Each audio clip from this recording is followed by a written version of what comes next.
C'est ici, sur la place de la Pousterle, que les tonneaux étaient entreposés dans l'attente de leur embarquement, dès le mois d'octobre ou de novembre.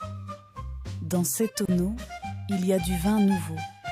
C'est un vin immature, qui nécessite encore des soins dont l'ouillage qui consiste à garder les tonneaux bien remplis parce qu'ils ont tendance à perdre un peu de liqueur.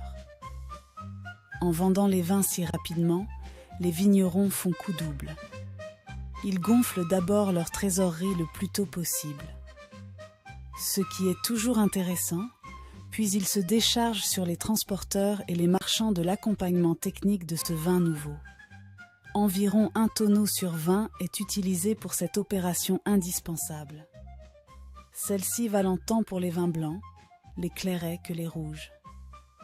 Sur cette place où se fait le commerce de l'excellent vin de Roquemaure, dont on met en avant sa stabilité et son goût, pour assurer la justice dans les transactions commerciales et donc dans le commerce du vin, des jaugeurs nommés par les consuls mesurent et certifient les capacités des tonneaux.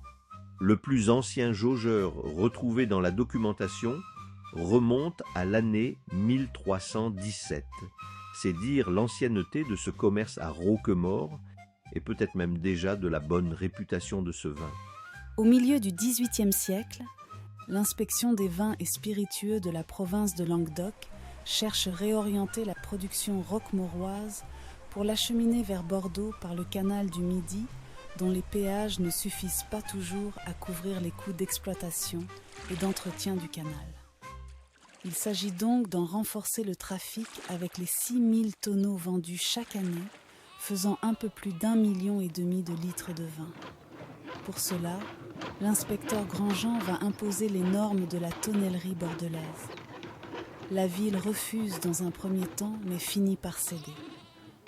Ainsi, en 1759, un certain Charles Baille, originaire de Montpellier, demande que la communauté lui fasse la grâce de pouvoir jauger en qualité de commis de Monsieur Grandjean à la jauge de Bordeaux.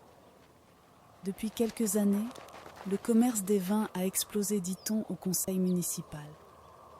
C'est la 3e fois en 2 siècles que cela est avancé par les édiles. Les négociants de Montpellier ont investi la place. En 1759, le juge Capot a assermenté un jaugeur qui utilise une verge inconnue alors que l'ordonnance de 1744 impose à la ville de nommer le jaugeur et de lui confier une verge établie sur la matrice de la ville.